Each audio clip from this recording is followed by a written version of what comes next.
Today we will introduce how to manipulate the genomic variants. So you can go into this topic from our Rockefeller University.github.io, and this is our topic: genomic variants in bioconductor. So in this topic, we will include 3 sections. We will teach how to we will introduce how to manipulate the genomic variants like a VCF file and how to annotate the variants. Then we will do more advanced analysis for large cohort like the TCGA database. Okay, so if you had to go through this course, you may install these packages already. So let's start our first section.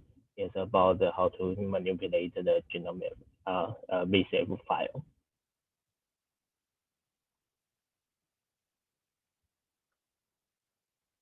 Okay, so VCF file is a very widely used format to record genomic variants. I believe we have introduced the format in the previous section. You can go through this one. Yeah. Basically, the VCF file contains several parts. The first part is metadata. For the metadata, in this part, all the lines were double hashtag.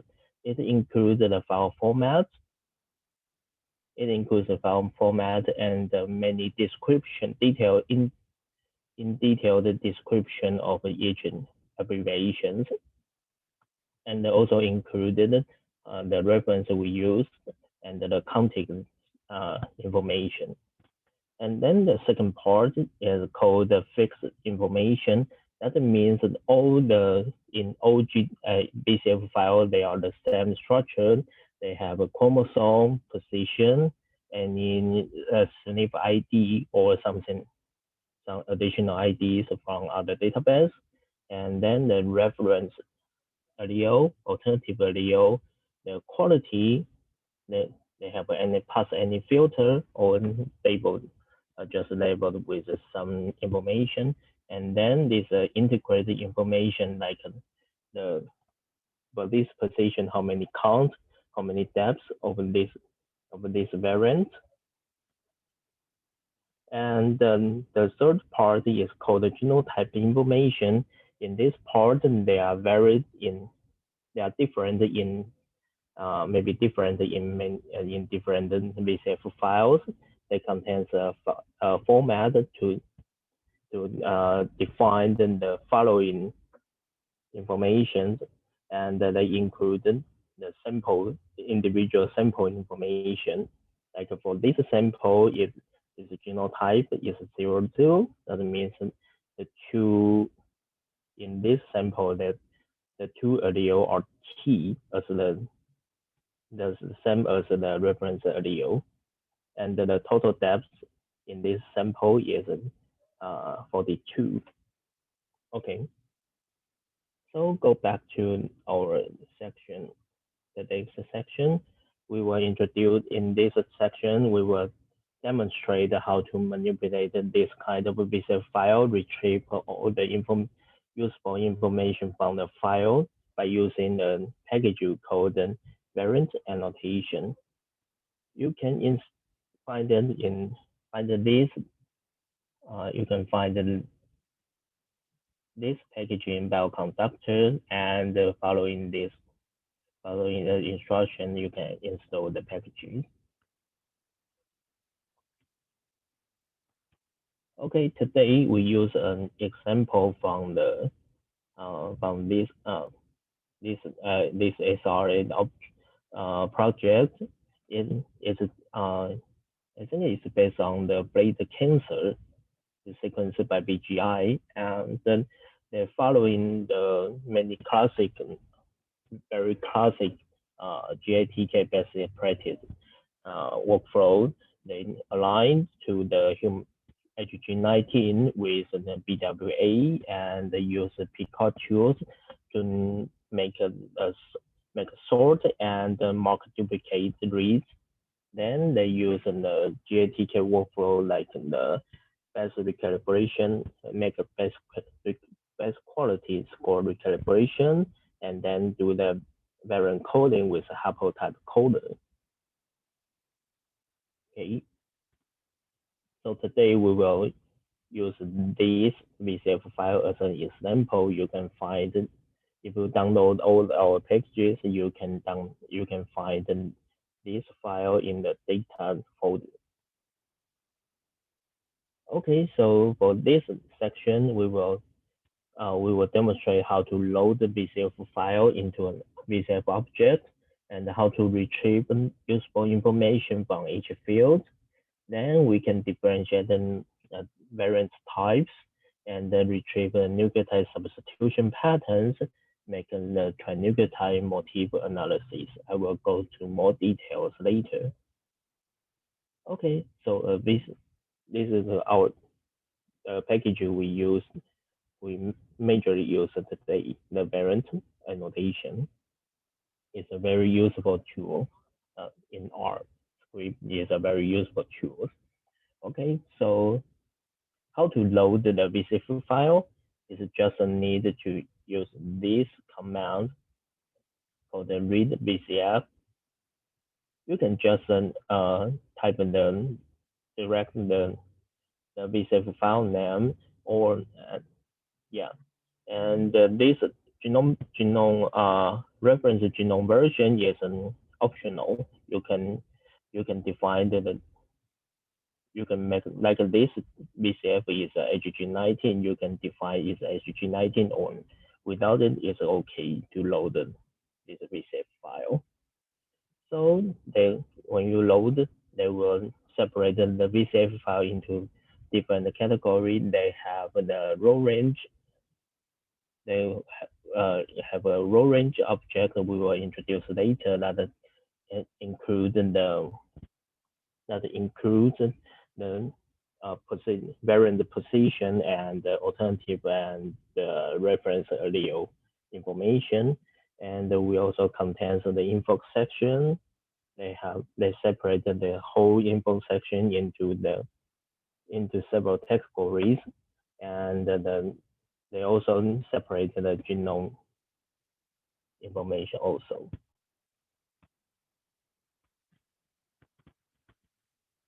Okay.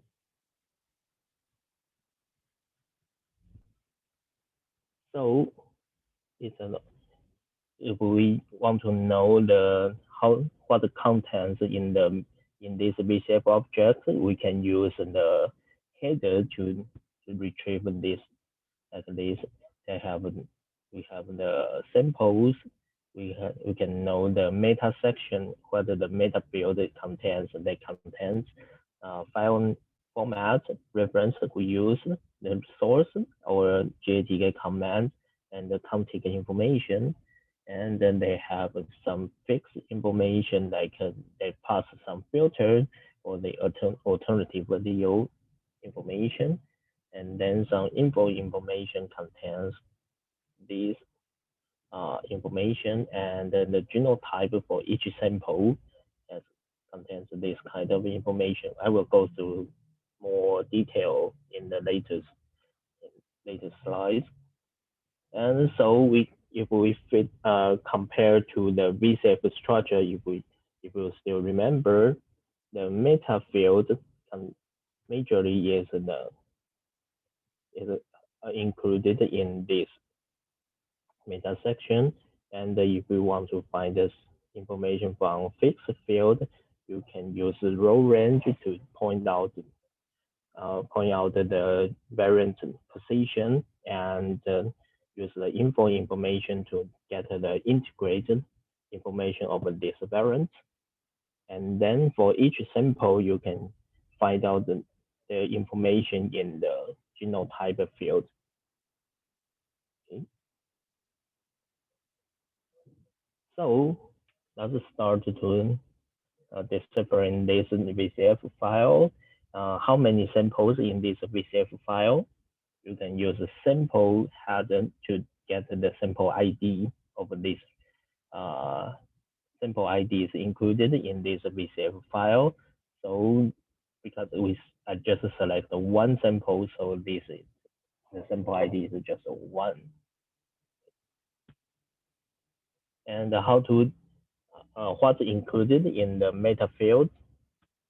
So we can use the meta header, this function, to show out the meta what's included in the meta field. They include, at least in this VCF file, they include the file format, reference sequence version, and the source, what kind of uh, uh, what kind of software we use, and the GATK commands, then the config. So we try to retrieve some information from this field. Okay, if you try to retrieve a file format, you can use this kind of command to retrieve the file format. And for the source of variant coding, we can use this command to retrieve the source. You can see they use the genotype code, one of the genotype code. And how to retrieve the contig information, we can use this one, like this command, to retrieve the contig information. And you can see the contig name and their length. Their assembly mostly is concordant to the genome version, reference genome version we use. Okay. Okay, so in the previous slide, we showed how to retrieve information from the meta fields to understanding the VCF file, what kind of the source we use to code variant coding, and the general information of this, how to generate this VCF file. So then we will go through the variant information. Mostly is stored in the V-range format. So we already know the variant position is stored in the row range object. So we can use this command called row range object, and then produce this like object. It's a little bit like basically is a G-range object. It contains the seq name, like the chromosome name, and the ranges from the start to the end position, and the strand information. In a VCF file, if we don't get any strand information, that we will leave it stored like this. That means this is unstranded.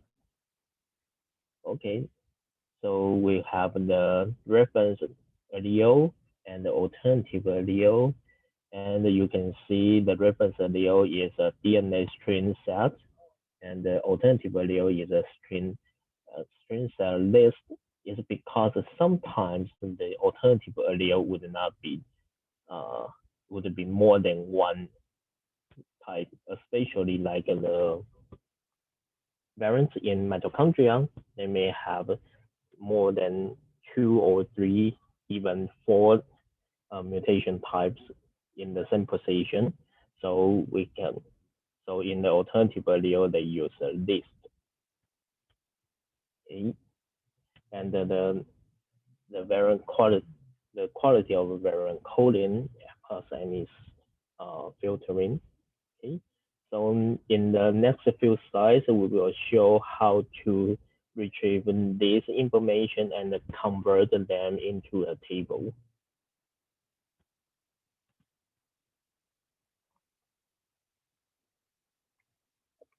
Okay, so how to retrieve the information from GRange object?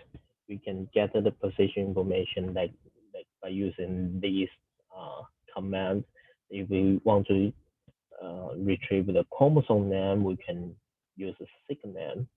And the start position, we can just simply use a start, and the end position, we will use end. So as an example, we use a seq name to retrieve first the chromosome ID for the first two variants and their start position and end position. So for VCF, so the genomic variant, if the start and the end position is the same, that means it's a single nucleotide variation. Okay. If that's a deletion, the start and end would be different. Okay. So then for next step, how to retrieve the reference allele information. As we mentioned, the reference allele is a DNA string set. So we can, if we use the ref function to retrieve the reference allele, we will get the DNA string set like this. Okay. So if we want to integrate this into a single table, we can use it as character to just take the sequence. Okay. So how about the alternative allele? We mentioned that the alternative allele might be the DNA string set list like this. Okay. So the first thing is to take to select to retrieve the information from this list. So we can use lapply this like this command to do this to do this kind of work. We can use lapply to process this string DNA string this, and this the later two means we just take the first vector for each for each list. So we can use the apply to take first the first vector from the list, and you can see the first for the first position, they convert into a DNA string object is a T, and for the second position is second variant is a A. So how to convert it into like just a character, and we can use on this, simply use on this, then we can get the character of the alternative allele.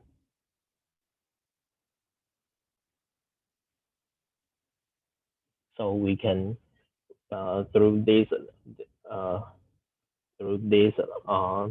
this a few slides, we can retrieve the variant information like the chromosome and the start position and the end position. Then we also show how to get the reference allele for the variants and the alternative allele for the variants. Okay, so then we'll introduce how to get the info section from the fixed field. So it's quite simple. It's just use this kind of command. Use info, we can get the table. Firstly, we have to define the info section. The info section contains the integrated information for all the samples. If you have three, like for example, if you have three samples, the DP depth showed in the info section would be the depth, the sum of the depth in each sample. So basically, it's not very useful for selecting some depth like the depth or the variant count or AF, but if you have annotation, if you use some annotations, some software for annotation like Anobar or the BAP, they will insert the annotation information into this section. So yeah, so if you have any variant annotation, this section would be very important. But if not, they are not very useful for you. Okay. So if we read the info section like this command, it will give you a data frame like this. For this to describe for this variant, their count, allele count in this variant. For this variant, the alternative allele frequencies, yeah, and something and some more detailed quality controls. Okay. So mostly we will use more in the genotype field because it's separated by individual samples. So we can go if we want to know the contents in this field, we can use a genome header to retrieve it. Like this VCF file is quite simple. It only show the genotypes and the AD means allelic depth.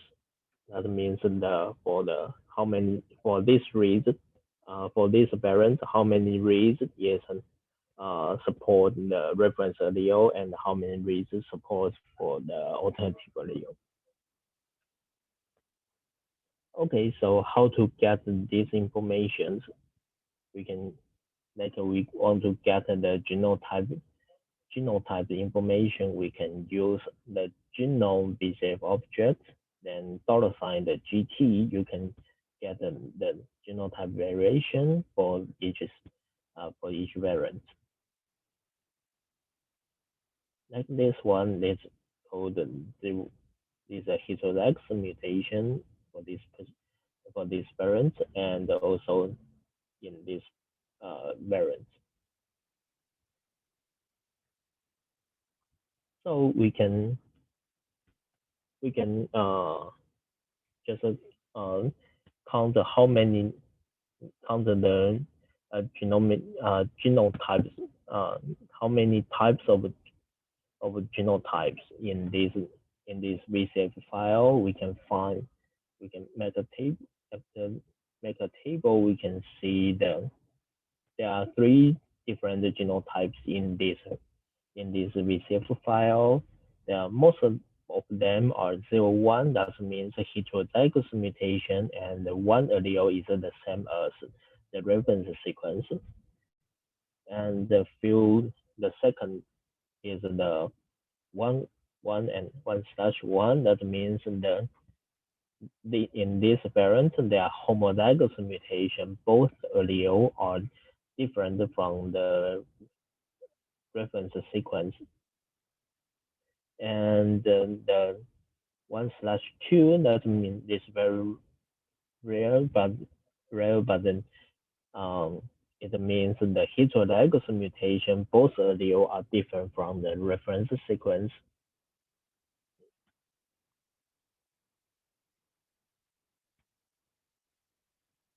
Okay, so we can make a bar chart to describe the distribution of the genotypes.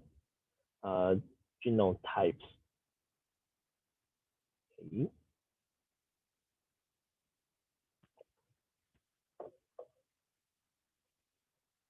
And then the following is another important information is like the depth for each sample.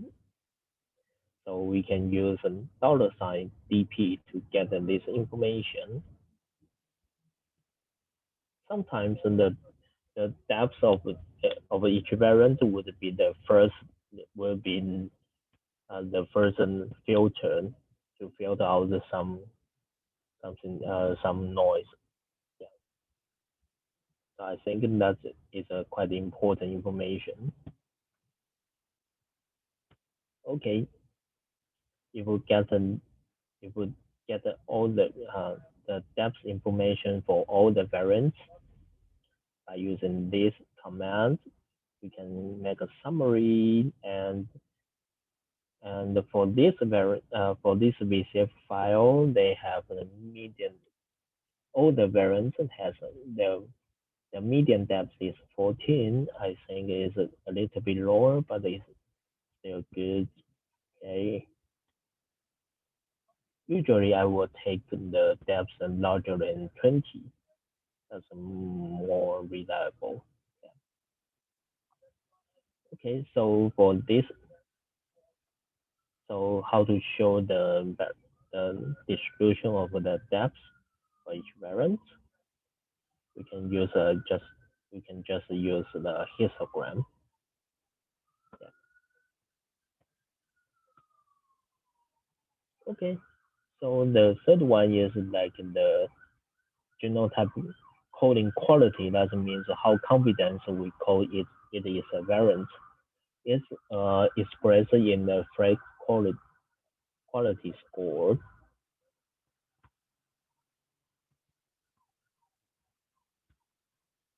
So the light quality score is -10 times log p-value, the error probability. So if you got a p-value as 0.01, that means sorry, you got a p-value like 0.01, that means the phrase like the quality score is 20. Yeah. Okay, so we can use this command $GQ to get the genotype quality information, and then you can access the summary. I think most of them are very high quality. Genotype quality is very good. So we make the histogram. Yeah, most of them are the 99. Yeah, that's good. And for different kind of mutations, we may set the GQ as different type thresholds. Like if your variant is insertion deletion, would be more, we will set our GQ cutoff more than 60. That would be quite much more reliable. And if your variant is a single nucleotide variation, we would set the GQ in the 40. That's more than 40. That would be better. That's because we would make more mistakes in the when the program when the software defined to identify when the program want to identify the indel insertion or deletion, they would probably make more mistakes.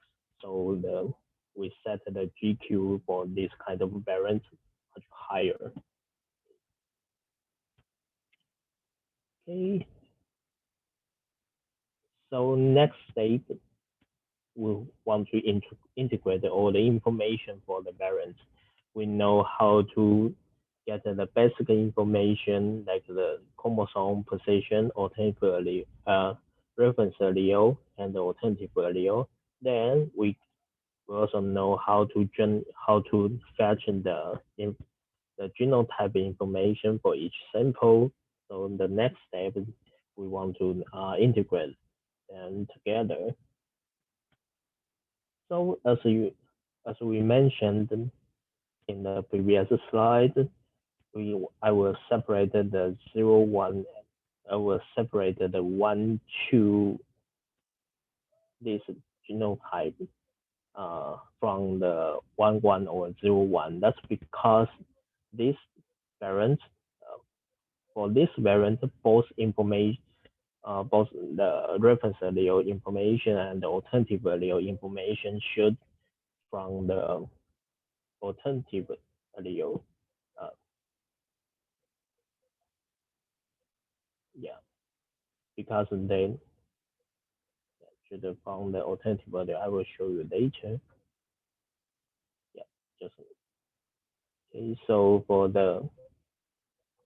0 1 or 1/1, this kind of information, that means one at least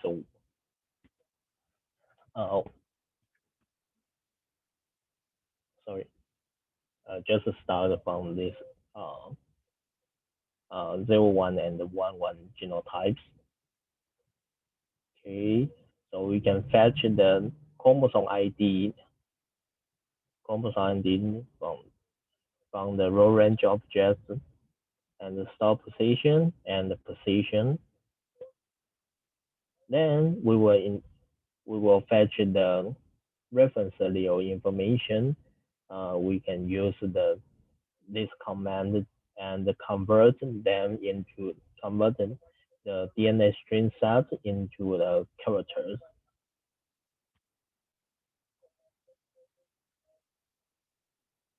Okay.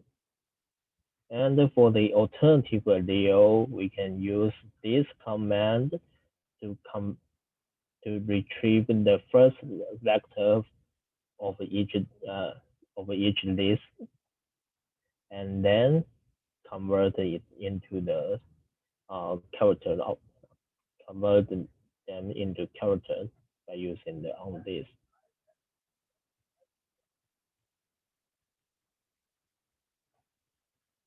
Okay, and if we want to extract the count for the allelic depth, that means I mentioned before, that means how many reads is the same as the alternative allele, and how many reads is the same as the reference allele. So it's also a list. If you go through this, if you get the AD information, you can get a list like this one. So this means there are 8 crows. There are 11 reads across these variants, and across this position, and 8 of them is the same as the reference allele, and 3 of them are the same as the alternative allele.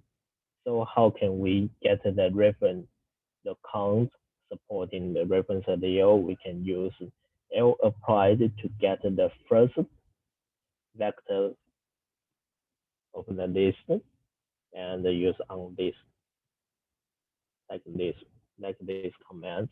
And if we want to get the alternative, a little count for alternative allele, we can use L applied to retrieve the second vector of each allele of each list.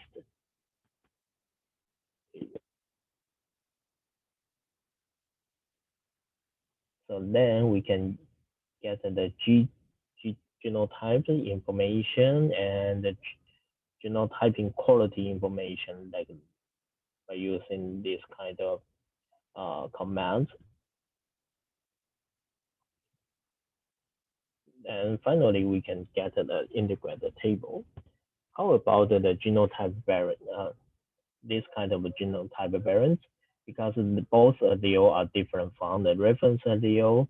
So in this, like this position, like this information, that when we want to retrieve the reference information, we can't use ref function. We have to get the first vector from the alternative allele. So that's the difference. So we got a reference allele for this kind of variants by using this command. Get from the first vector of the old VCF, and for the alternative best, we can select the second vector. The same strategy, we can get the reference count from the AD by using this command, and then for alternative allele, like this. Okay. So finally, we can get an integrate, readable table like this: the variants, the start, and the chromosome ID, start position and end position, the reference base, alternative base, their reference, how many reads is supporting the reference allele, and how many reads is supporting alternative allele, and their genotype, their genome quality. And for the DP, you can just sum up these two. Okay, so after we get this kind of a table, we can simply differentiate our variance type. Like we can differentiate our variance type, like the SNPs, the single nucleotide substitution, and the deletions, insertions, or something more complicated, like insertion plus deletion, or deletion plus insertion. Okay, so it's just we just need a very simple decision like this. We can use if the reference base is the length of the reference base is less than the alternative base, that means it's an insertion. So in contrast, if the reference base is larger than the alternative base, that means this variant is a deletion. So if the reference base is the length of the reference base is equal to the alternative base and equal to 1, that means it's a single nucleotide substitution. If not, they are there's more complicated, like indels. Okay, so if we run in this command, and we can have make a table to knowing how many reads, how many variants is a SNP, and how many variants is insertion or deletions. I think this quite makes sense. Most variants are SNPs, and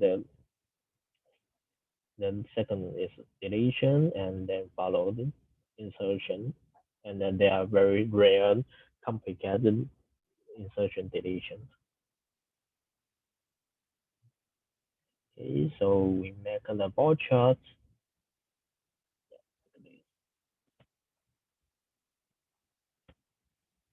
So the next part is about the nucleotide substitution patterns. When we discuss this issue, we only consider the SNPs.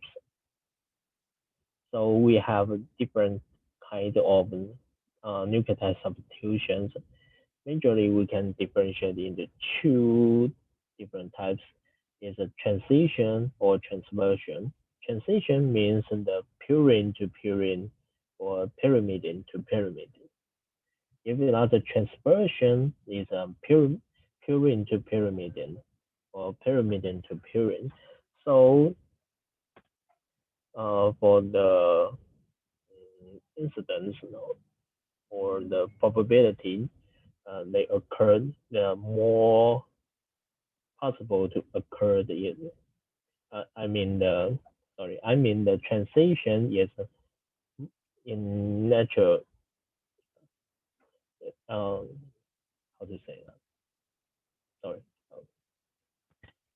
I mean the translation is more likely occurred than the transversion because this is much easier to convert the purine to purine or pyrimidine to pyrimidine.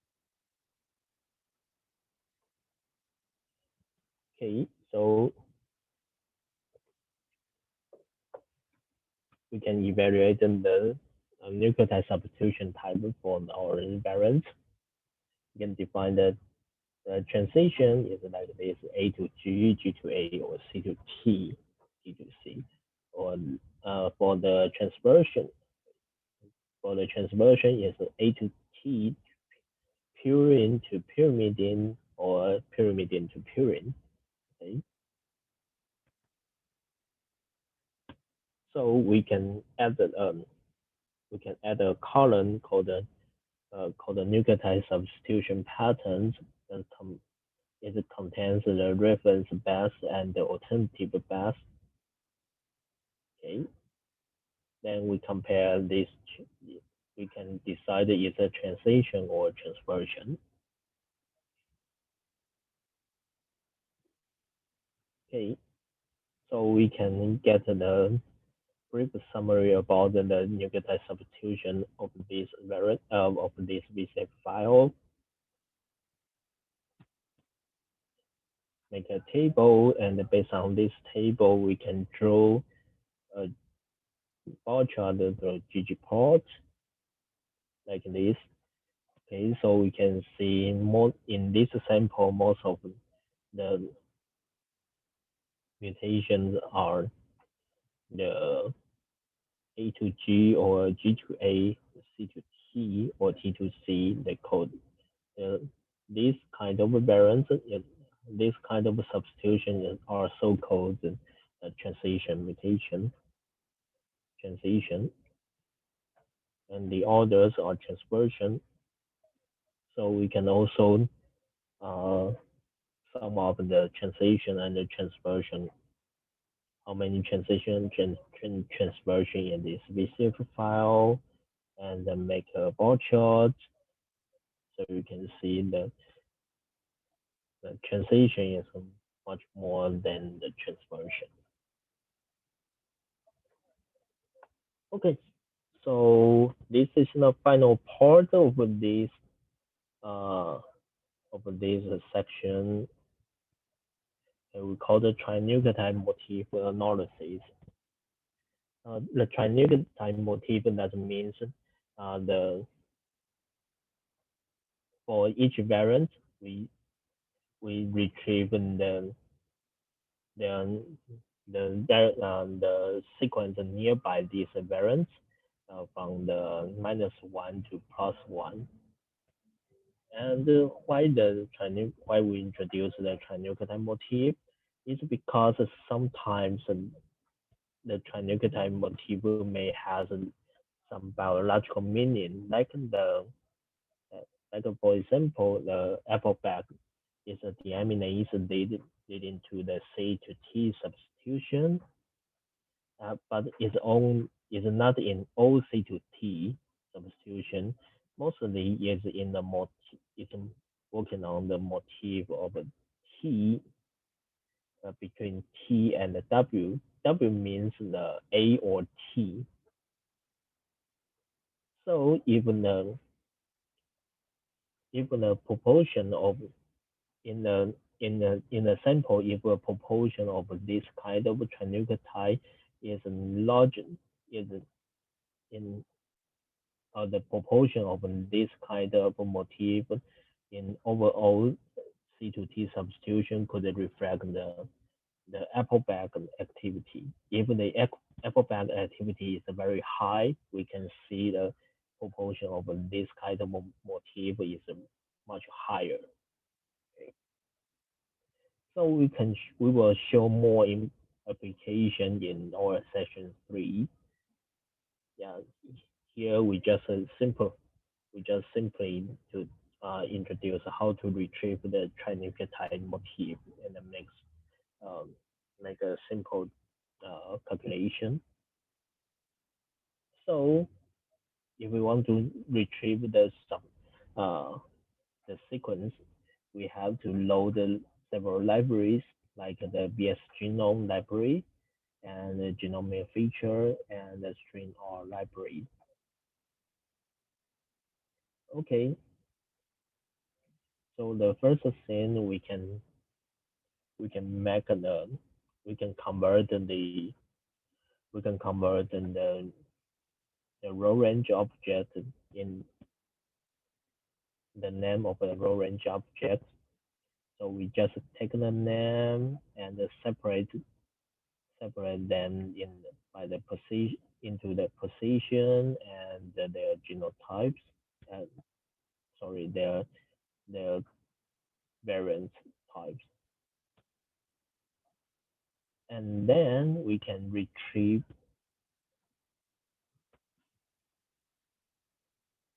yeah we can make a subset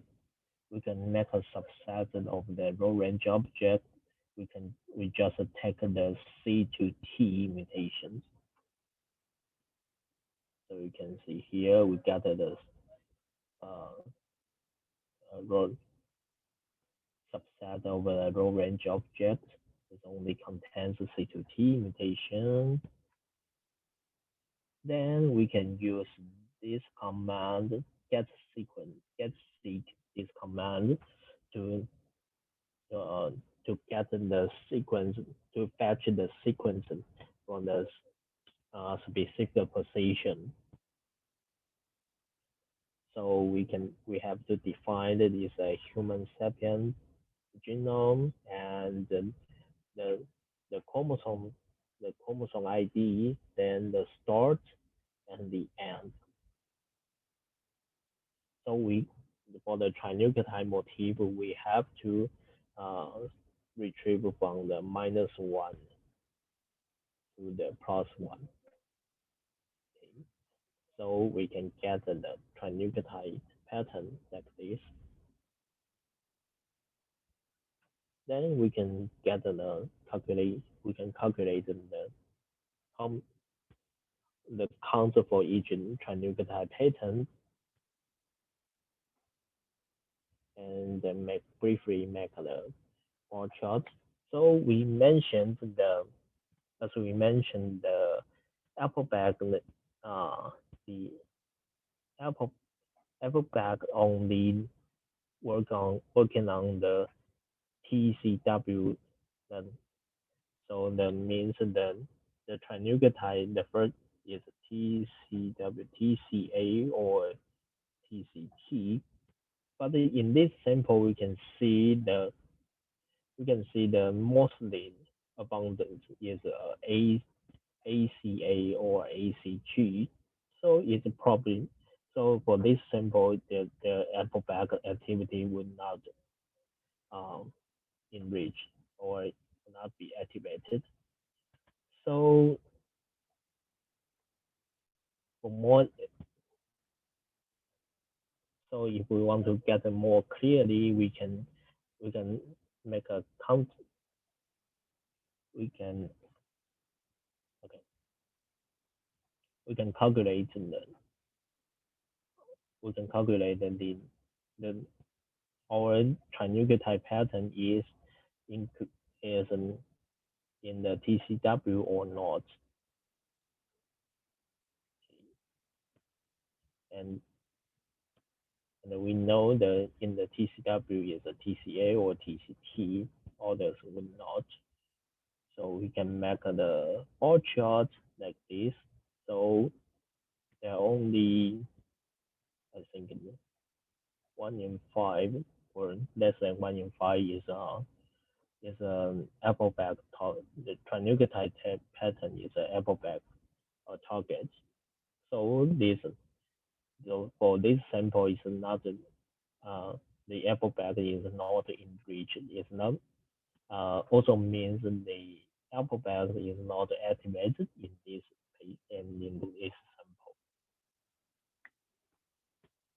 So that's our first section. We know how to retrieve information from VCF file and make more calculation of the variant types and how to investigate the trinucleotide patterns. So here is an exercise. Okay, you can find the data from in this repository. And the first question is to read this VCF file into a VCF object and make the V range object. That means we want the row range object. Okay, and we want you to retrieve some information from the genotype field and explain the abbreviations. Then we can for the third question, we have to generate this kind of table that just display the instance of the mutation occurs in each chromosome. So for this question, we have to you have to notice uh, this these 3 points. The incidence means the variant per kilobase. So that means you need to retrieve the contact length for all the chromosomes and then retrieve the variance number for all chromosomes, for each chromosome. Then you can calculate and make this kind of plots. The fourth question is to subset the variant on the chromosome 21 and just calculate, extract the genotype information and make a bar chart like this. And the question 6 is extract the depth information and then make a histogram. Then we can make the histogram of the genotype quality like this.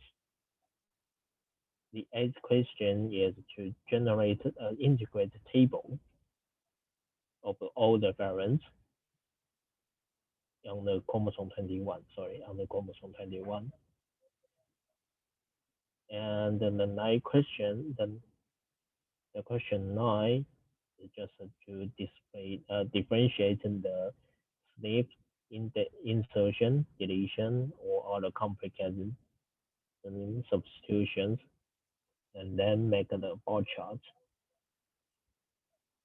For the final question is to differentiate, just evaluate the nucleotide substitution, how many, and make a bar chart like this. So how many variants is A to C, A to G, blah blah blah, and how many variants is a transition, or how many rates a transversion. Okay, I think that's our experience in the last semester. This you may take a while to finish this exercise, so maybe we can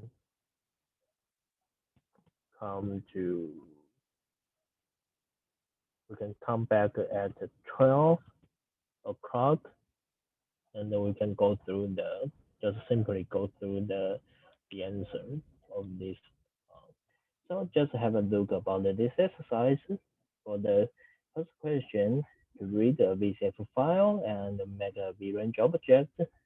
It's quite simple. We can use the read VCF this function to read the VCF file into a VCF object, and use a row range function to create V-range object for the VCF file.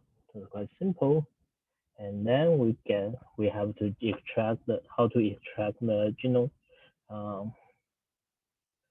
the contents in genotype genotype field and expand the abbreviation. We can just simply use header and this command and like this command genome and header this VCF object, and then you can get this these contents were involved in the genotype field and their short description here. Okay, for the third question, for this question, the first thing we have to do is to calculate the chromosome length for each chromosome in the reference sequence, so we can use the sequence this function. So the firstly, we have to use a sequence function to do to calculate the contact length, and then we have to calculate the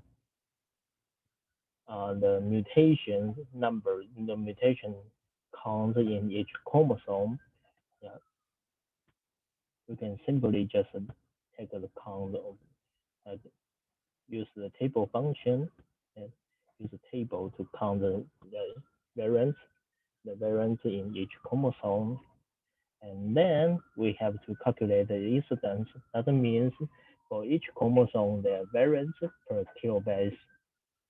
So we can use the variant count divided to the sequence for each chromosome and times 1,000. That means times 1,000 to adjust to the kilobase. And then we can use ggplot to plot ggplot and use genome point to point out the incidence for each chromosome. Okay. And how to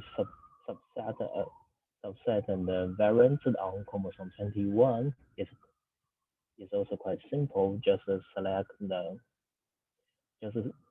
the sequence equal to the chromosome 21.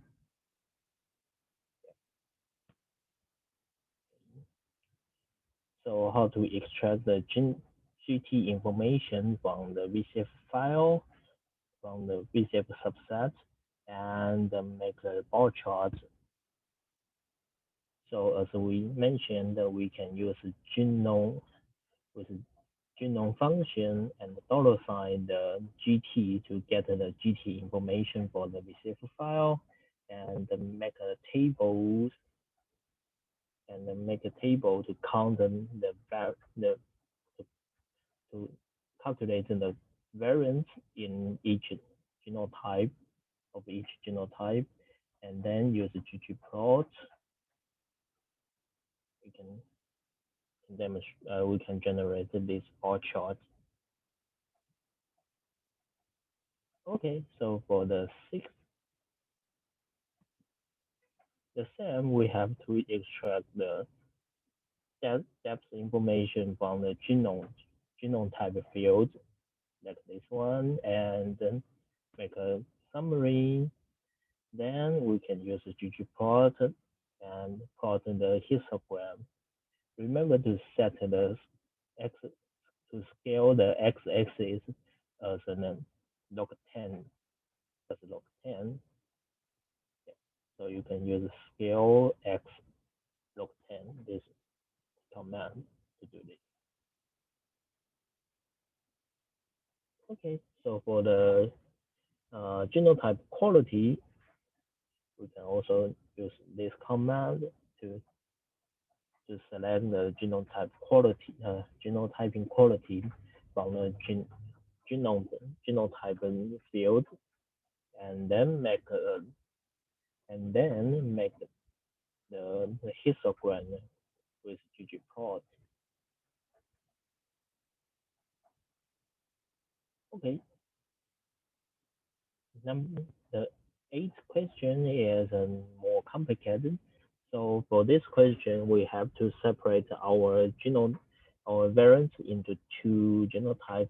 For the genotype 1/2, um, we have, as we mentioned in the course, we have to, uh, because this kind of genotype, both of the both allele are different from the reference sequence, so we have to extract the ref path from the alternative allele one vector one and the vector two in the alternative allele. Okay. And the same strategy, we have to calculate the uh, allelic depth of the reference alternative allele one and the alternative allele two. So for the genotype 01 or 0/1 or 1/1 is much easier because we can get the ref base from the reference sequence, and the alternative base we just need to extract the first element of the list.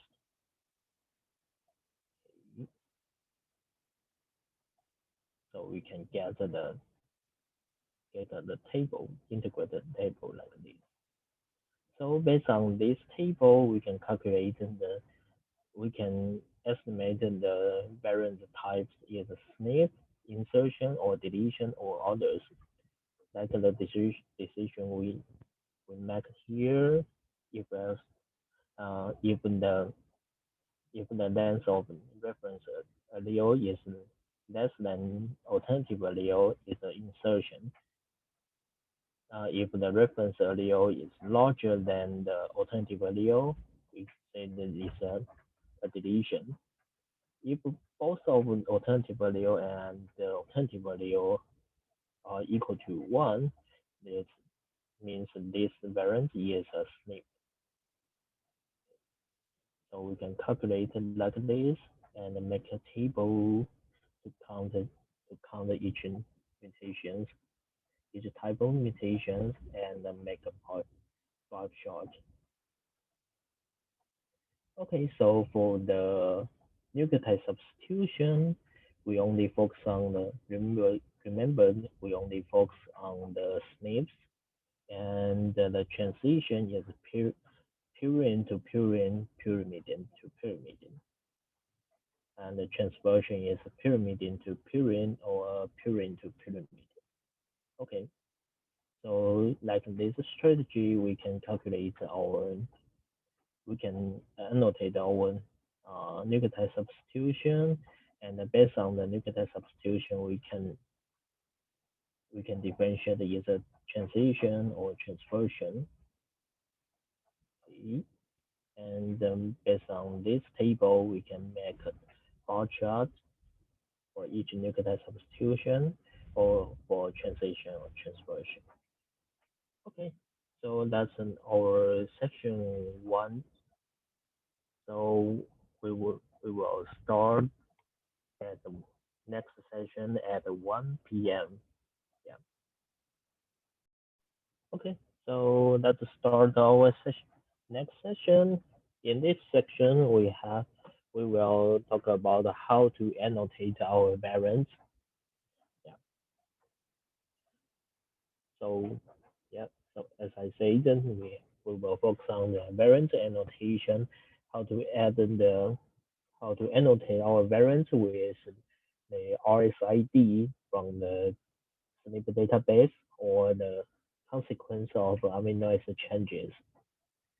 Okay, so we use the same VCF file we mentioned. Okay, so before we start the analysis, we have to prepare two required resources. One is the SNPDB and one is annotation database. The SNPDB, we can use this packaging. You can find out in the Bioconductor and the other one, the annotation database, we use TSDB database. I think you already know this database, while like the RNA sequencing analysis or ChIP-seq and toxic analysis.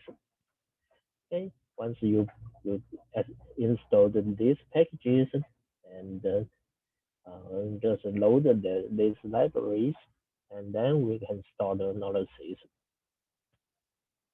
Okay, so for this session, we have several steps, and the first step is just select, just focus on our variant in a single chromosome. I will discuss why we need to do this step, and then annotate our variant with dbSNP and predict the amino acid changes, and then generate an integrated table. Okay, so I think this strategy is the same as in our exercise, just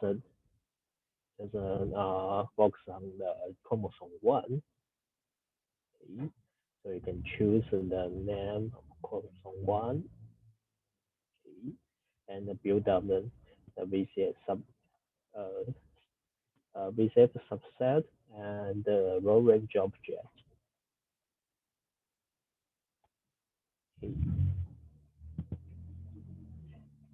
Okay. So next part is about the annotation. Okay. So we have to do several steps. One is retrieve the dbSNP and information from the dbSNP, and then extract the SNP by chromosomes. It's a very memory intensive. So in this case, so as a demonstration, we just focus on the chromosome 1, and then we can just after retrieve any mutations and SNPs in the chromosome 1, then we can merge our variants and or the SNP database by precision. Okay, so this is a step to retrieve the dbSNP data. Okay, we store all the dbSNP information in an object called OSNP. Okay, it's based on the human builder 144.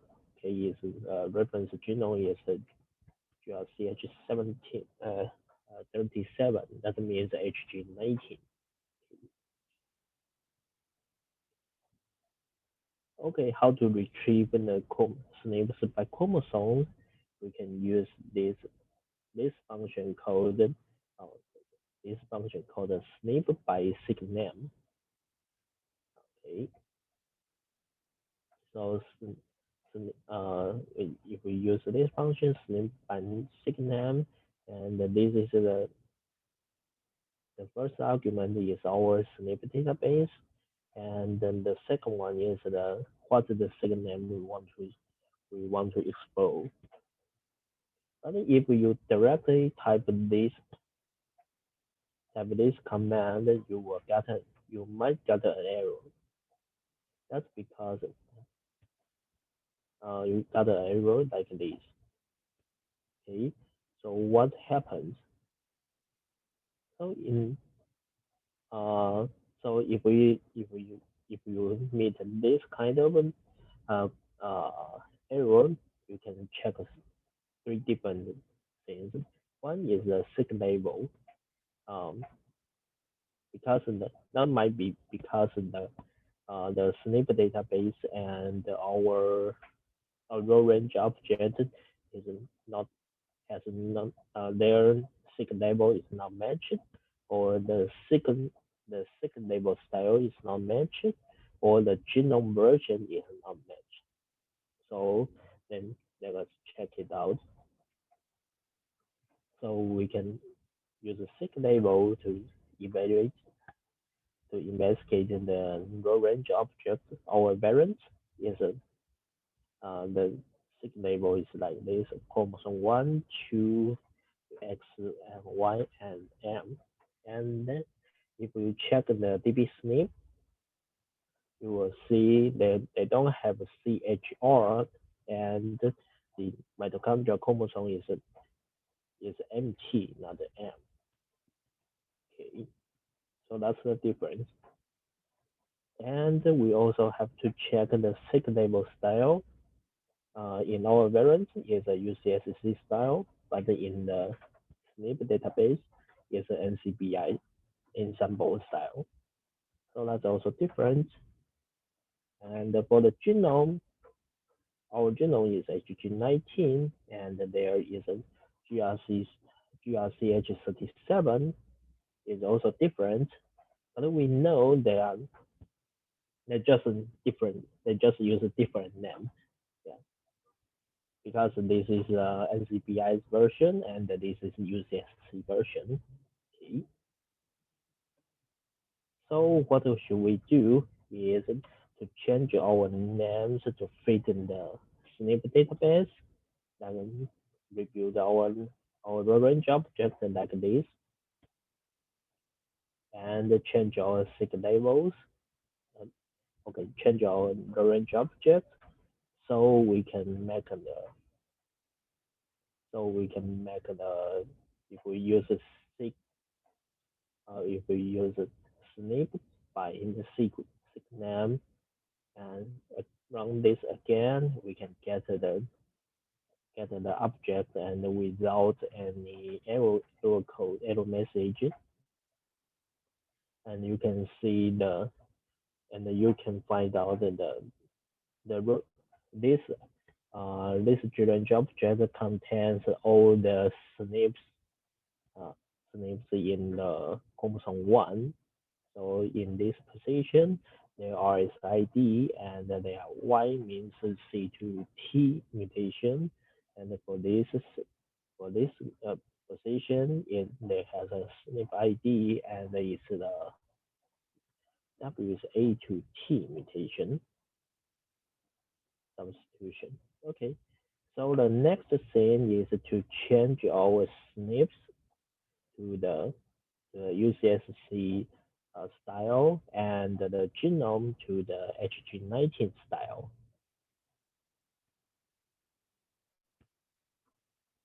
Then we can compare our variants and the SNP database. So the next thing is to build up an index column called post ID. It contains the chromosome and the SNP position. So we can build up a table through this code. We have to combine the chromosome. The signal means the chromosome ID and the position separated with common. And then the second column is called the RSID, is from the dbSNP. Okay, so we can build up this table, and we have also to convert our variants. We have also to generate this column for our variants. So we have to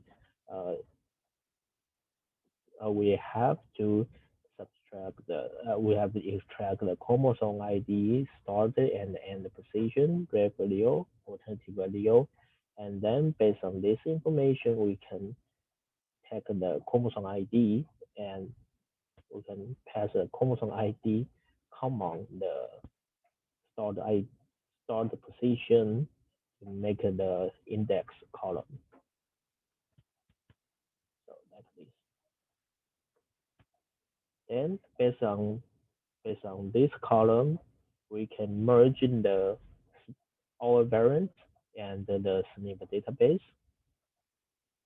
Okay. Yeah. So we can get so finally we can get we can get our variant table contains our variants, their general information, their position, and their allele changes, and then RSID annotation. Okay, so the next step is to calculate. We were curious about how many variants in our samples or in the DB-SNP. So we can use a table to count the is in the RSID in the RSID column is NA or is it contains some RSID records. So we can find in the chromosome 1 of this sample, most of the variants are recorded in the DB-SNP. And then we can build up a bar chart like this. I think if you run if you see a germline, a VCF file that based on the germline mutation, you will see similar pattern like this. There were a lot of variants. Yes, I has already identified in the DB-SNP. Okay, so for the second part, we want to annotate the variants and predict their amino acid changes. So we have to load the annotation database.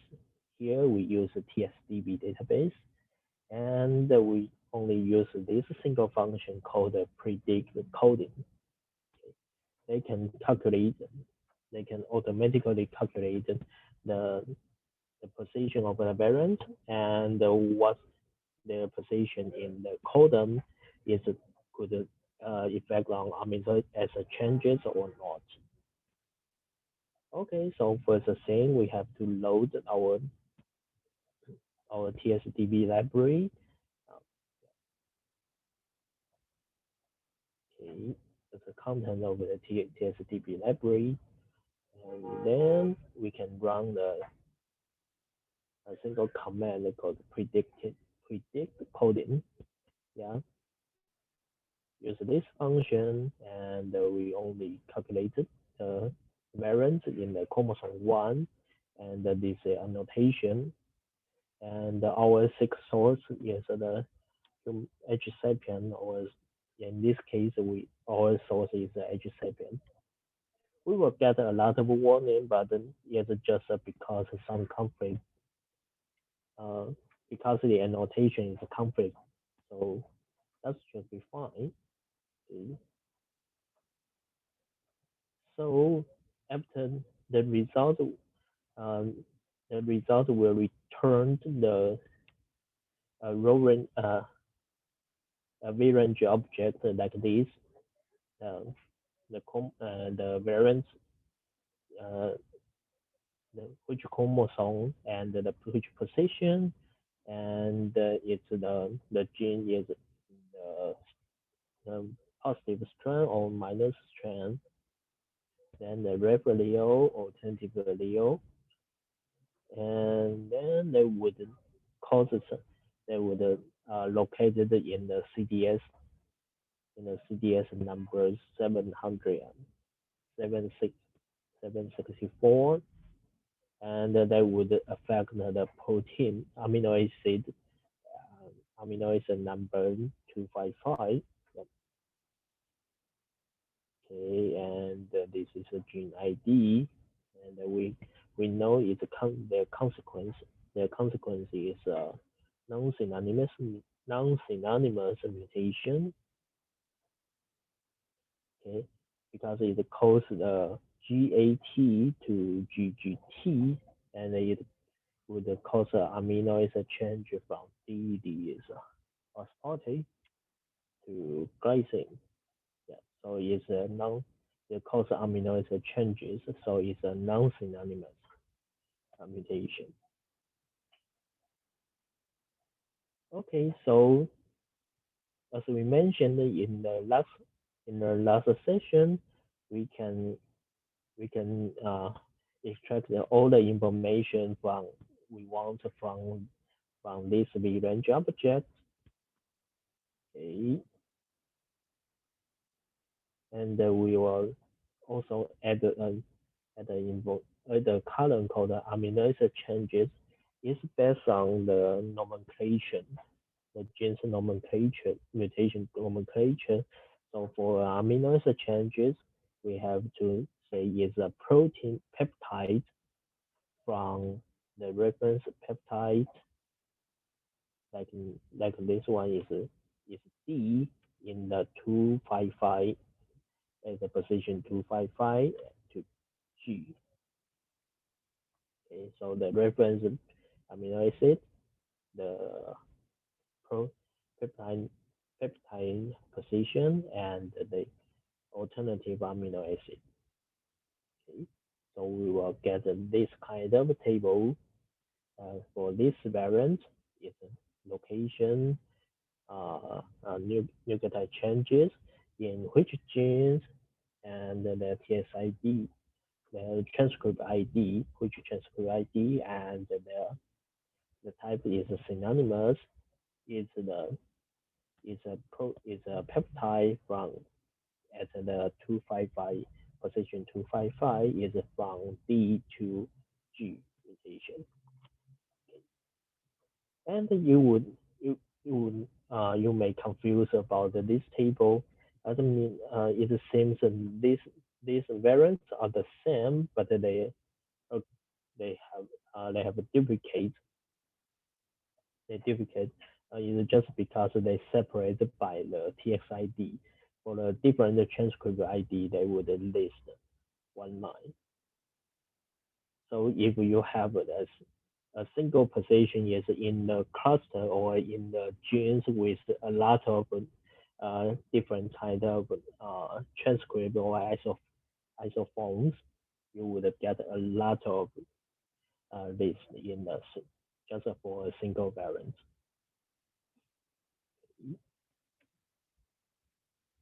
So the next thing we have to remain calculating the variants, how many variants in the coding regions. It seems quite low, just a 30 is in the coding region.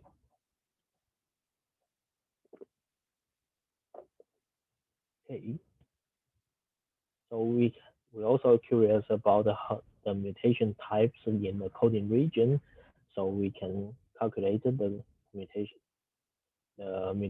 types, and we found in this case we found 49 non-synonymous mutation, 20 synonymous mutation, and one nonsense mutation. Nonsense mutation it means a mutation causing a stop codon, so they make the genes truncated or or completely loss of function. For the non-synonymous mutation, that means the mutation causes single amino acid changes, but not affect but not generate any stop codon or new stop codon. Even the mutation is a synonymous mutation, that means this mutation did not cause any uh, amino acid changes.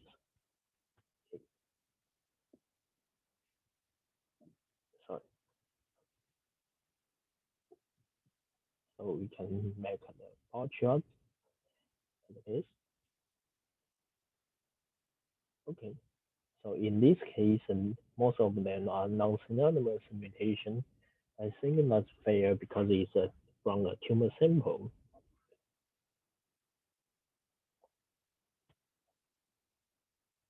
Okay, so finally we can, the next thing is to integrate the SNP and the amino acid changes.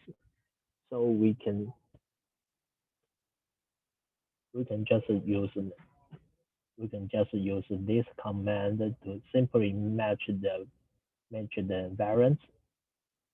Because the variant ID is unique, we can use the variant ID to match the SNP table and our annotation table. So finally, you'll get this kind of table describe the variants and their RSID, their gene ID, and any amino acid changes. Okay. So for this short section, we have already know how to annotate the SNP database with SNP database and the TSDB uh, database. Yeah, and here I also list some usable annotation for softwares. Yeah, and both of them are very widely used. Like in the unaware is a Perl-based, very detailed database. Um, yeah, but it is quite available.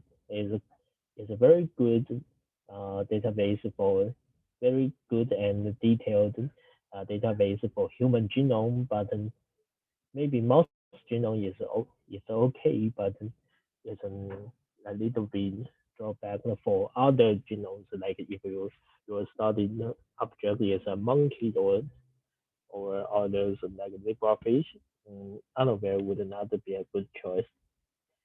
If you are focused on the non-modeling organism, I wouldn't recommend use a Snipper. Snipper app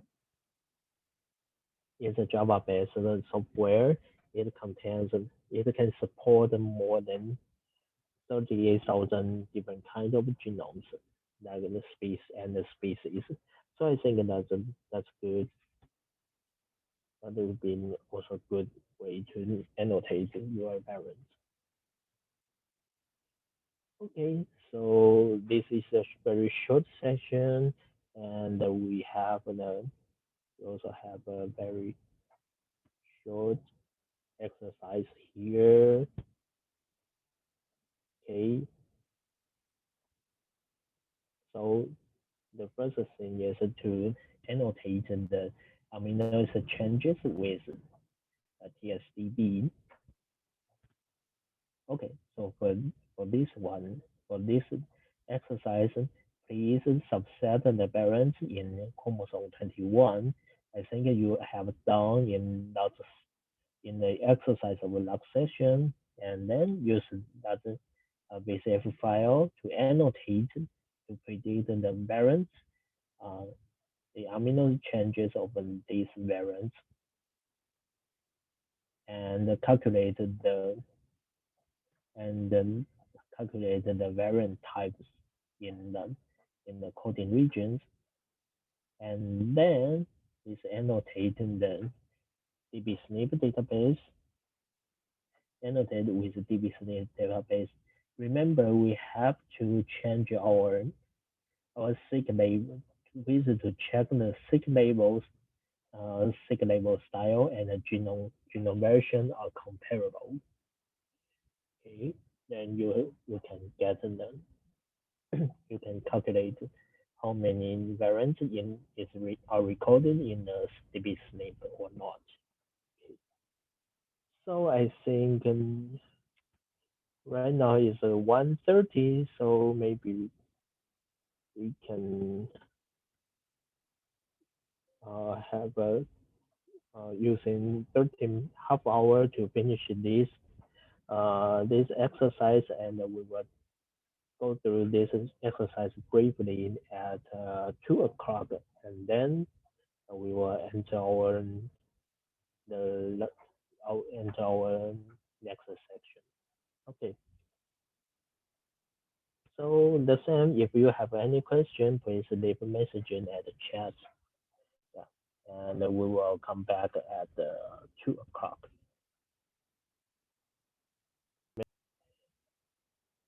Okay, that means we have a lot of samples, and we have to manage them more efficiently. So in this session, we will discuss more about these skills. So in the first thing, when we want to manipulate multiple samples, we might convert our VCF file into a MF file.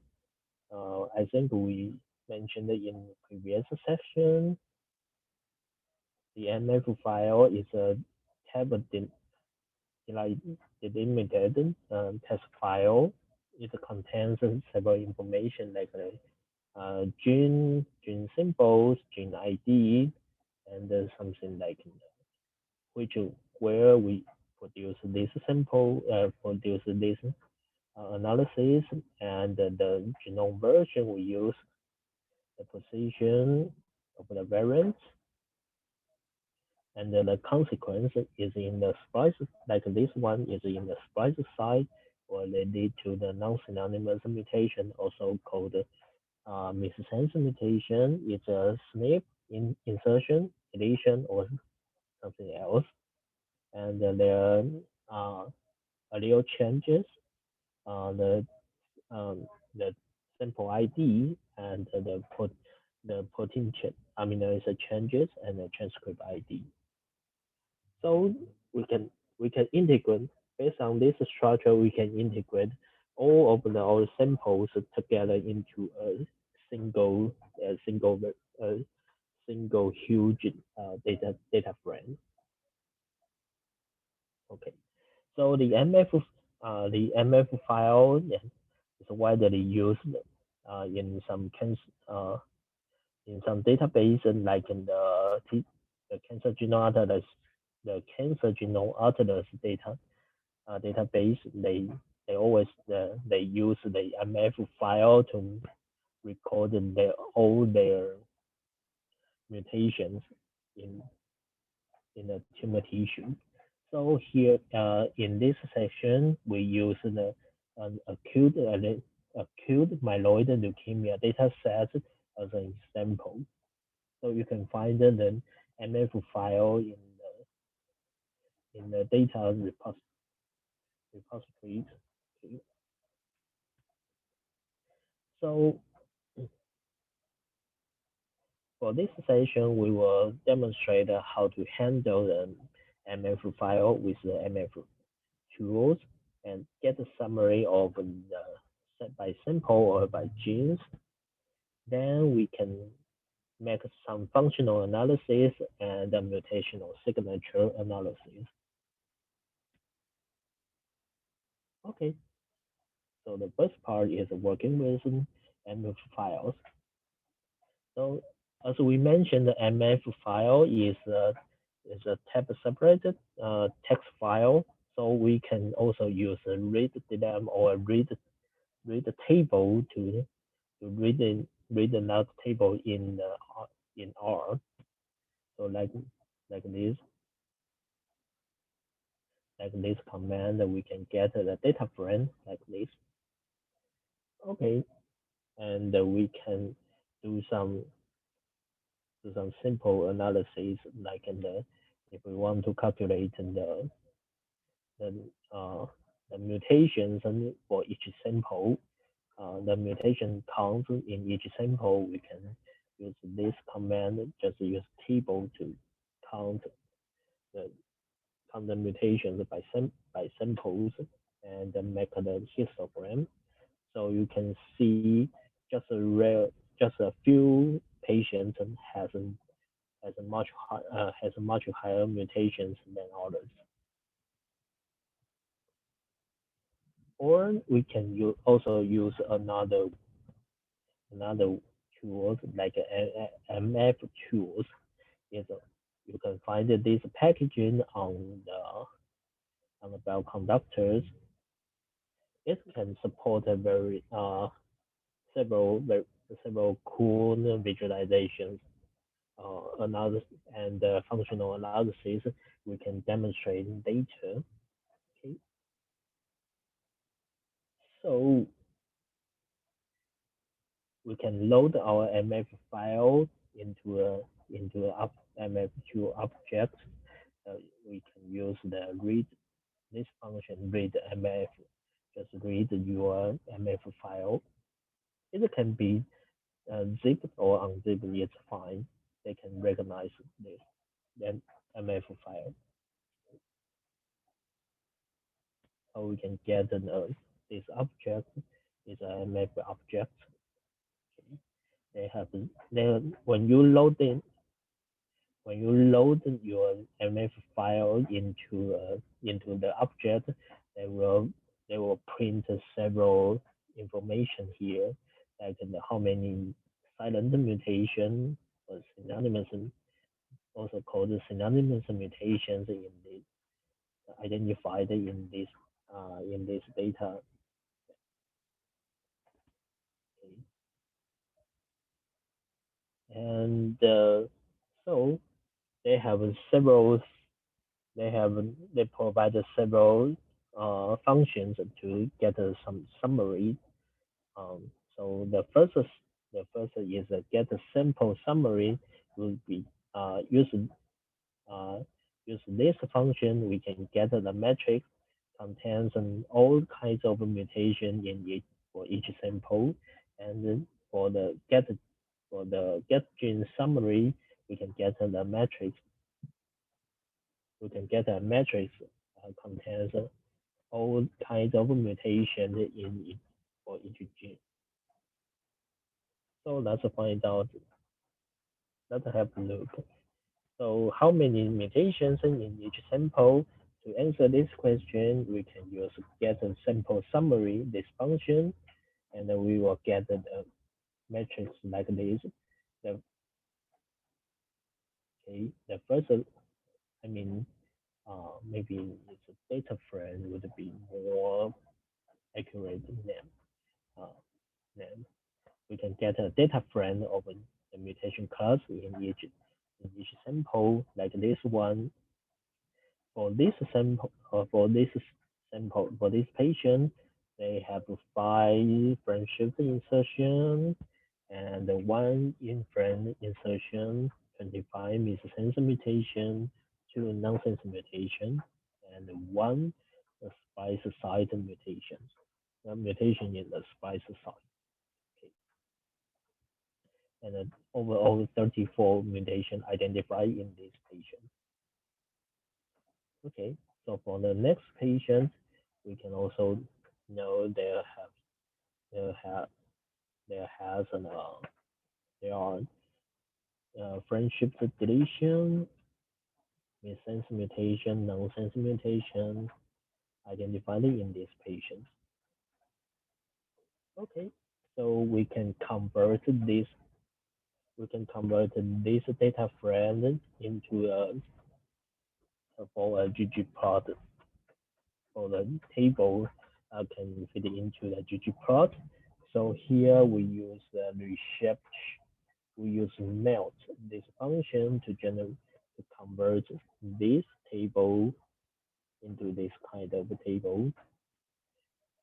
That means the tumors, the samples, the sample name, and the variables. Variable means the mutation types and how many identified. Like this one is in this sample, no friendship deletion was identified, and for this sample, there has 1 friendship deletion identified. Okay, so based on this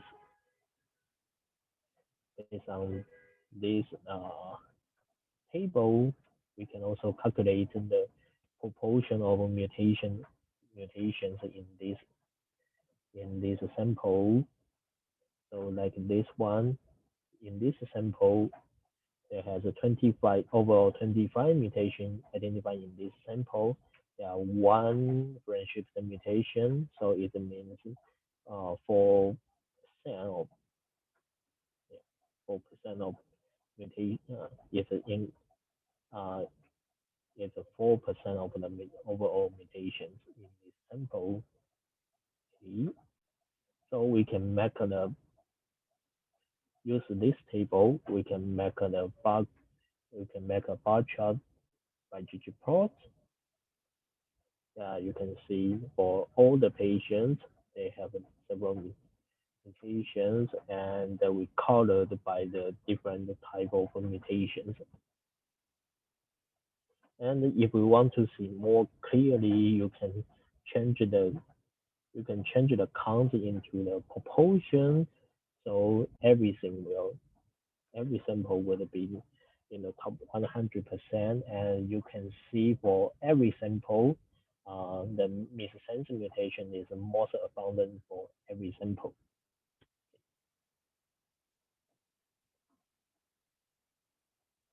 Okay. So how about the mutation types in each gene? We can use the get gene summary to do this analysis, and similar to the get sample summary, we can simply use this function to get a metric data frame like this. This is for genes. This is for genes. For the FLT3 genes, there are 33 in-frame insertion identified in this gene, and 15 missense mutation, and 3 occur in the splice site. Overall, there are 52 mutations identified in these genes. It is also identified in 52 sample patients.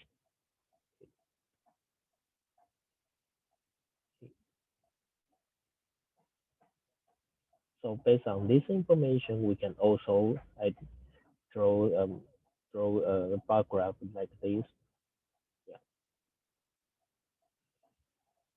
Okay. So for the next part, we will do some functional analysis of the mutations.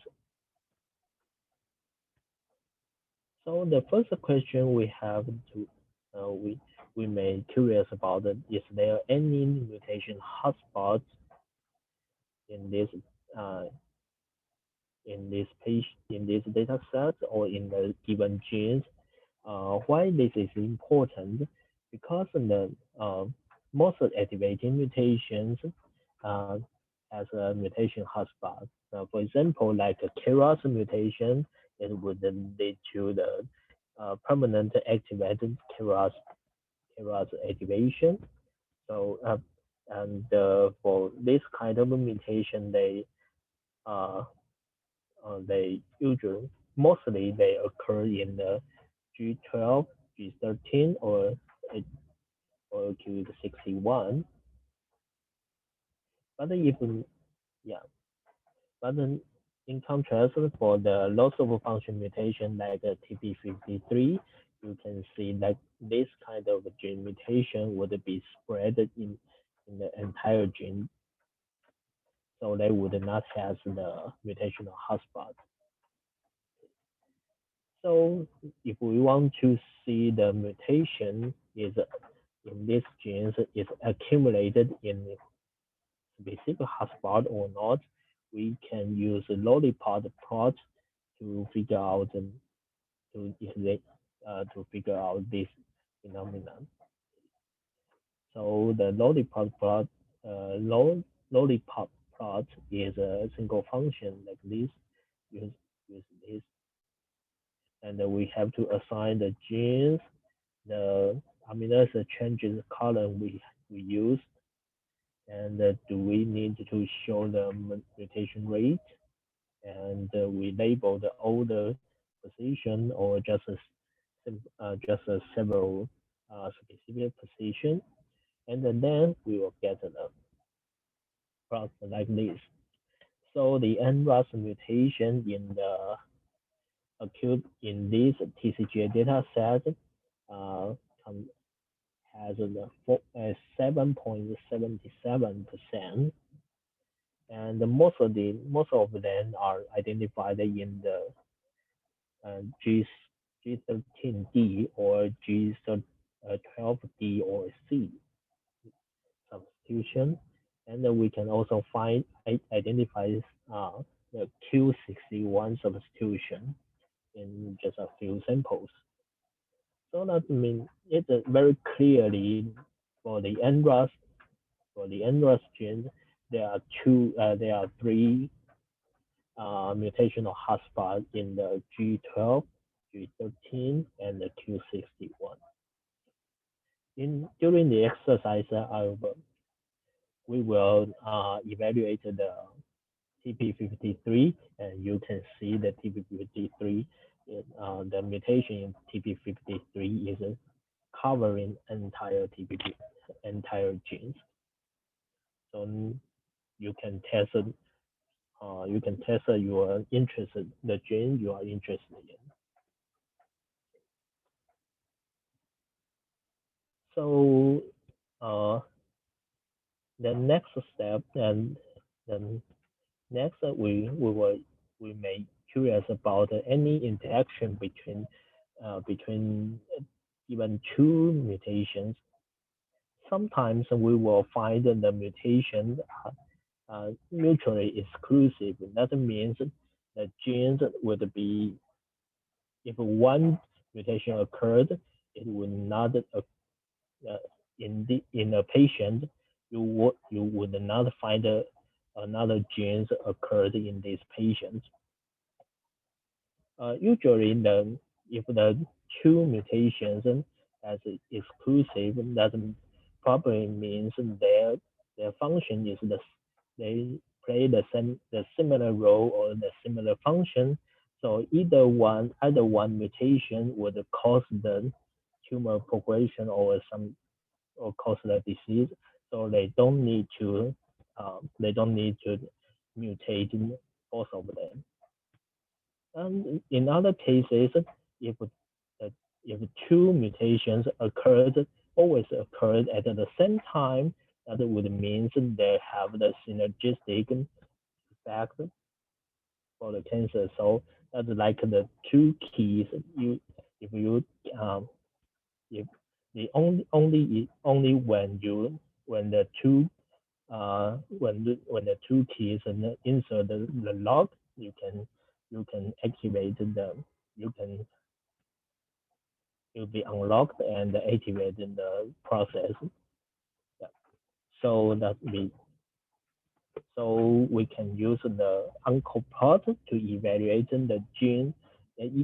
Given two genes is has an exclusive or synergistic roles in tumor samples.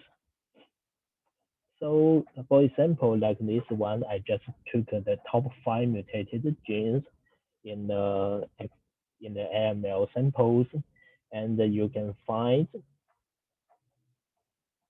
some genes. Some patients have most of patients has the FLT3 mutations, and for example, the mutually exclusive one is like this. For the IDH2 and IDH1 mutation, you can see if you have if a patient has the IDH2 mutation, it will not have IDH1 mutation. Yeah, so that means these two mutation would be exclusive. That makes sense because IDH2 and IDH1 share the same function, so either one mutation would lead to the tumor progression. Yeah. In this for these 5 genes, I didn't see any synergistic pattern, but we can see in several samples they can bear more than like the FLT3 mutation and the DMNT3A mutation. They can mutated in the same patients. So they might have the synergistic roles, but it's not very significant. Okay. So it's an uncle plot. It's also very interesting if you are designing a cancer panel to detect the patients. Like this one, these 5 genes covered the 106 samples in the total 193 samples. So if you use these 5 genes as a panel, you can detect 54% of patients. But it seems, but in this, according to this plot, you can see if we can detect most of the patients by just take the FLT3, DMNT3, and the IDH2 and the IDH1, because most of the NPM1 mutation is covered by the other genes. So we can just take these 4 genes as a panel. Yeah. So I think the UNCLE plot is it'd be good, quite interesting and very informative. Just if you have a lot, big cohort, you can do some like this analysis from this. Okay. And the next part, we will talk about the pathway analysis. Okay, MF2 also provides the pathway analysis, so we can use 2 functions to make this analysis. The oncogenic pathway can calculate the mutation detected in each pathway and let you know the fraction of the samples are affected. And the other function is called the plot oncogenic pathways. It can make a waterfall plot for a given pathways. We will show you later. So if we use oncogenic pathway, this function, we can generate a table like this. Like for this, for the PI3K pathway, there are 29 genes in the code. There are total 29 genes in this pathway, and only 1 gene are detected. Only 1 gene mutation is detected, and in 1 sample, so there are only 0.005 sample affected. Okay. And for the AML, for this AML cohort, we can find some pathway entry, like in the RTK-RAS pathway, there are 85 genes involved in this pathway, and 18 of them were mutated, and this 18 mutated genes is detected in 97 samples. Is covering almost 50% of the patients. So we would say the RTK-RAS pathway alteration would be very important for the AML patients. So they will also generate a plot like this. So the left panel means it shows the genes and the fraction of genes affected. Like we said in RTK-RAS pathway, 18 out of the 85 genes were detected or mutated, and there are 97 patients out of 197 patients were affected. Okay. So we can build up, since we know the RTK-RAS pathway is would be important pathway in the pathway alteration in the AML dataset. We can use the plot oncogenic pathway to make the waterfall plot. So in this pathway, most most patients will have the uh, FLT3 mutations, and half of them, and then some of them has the NRAS mutation and the PTPN11 mutation, KIT mutation, and the KRAS mutation. So in the waterfall plot, you can see a very interesting thing. We can also see a very interesting thing. You can see this mutation seems to have a trend. Uh, they have a trend. They are mutually exclusive. That means the mutation, each one mutation could activate enough to activate the RTK-RAS pathways. So either one mutation, they can only identify either one mutation.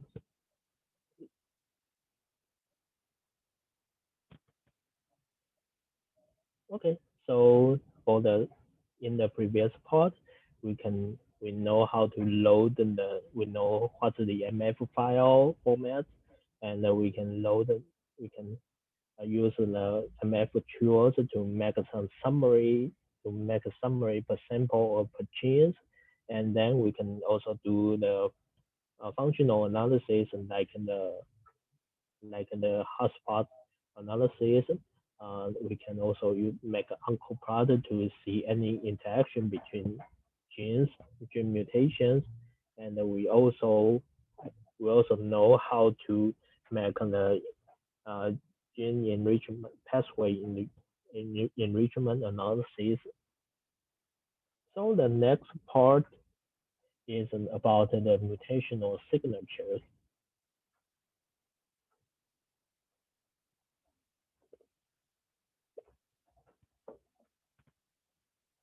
Okay, the mutational signature is the pattern of trinucleotide substitution.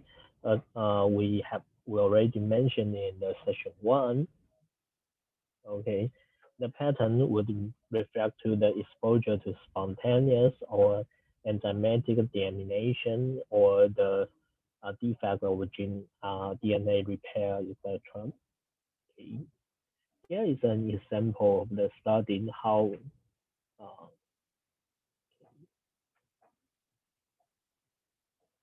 okay, this is Taiwanese oral squamous carcinoma samples, and as we know, the oral squamous carcinoma is most of them are induced by the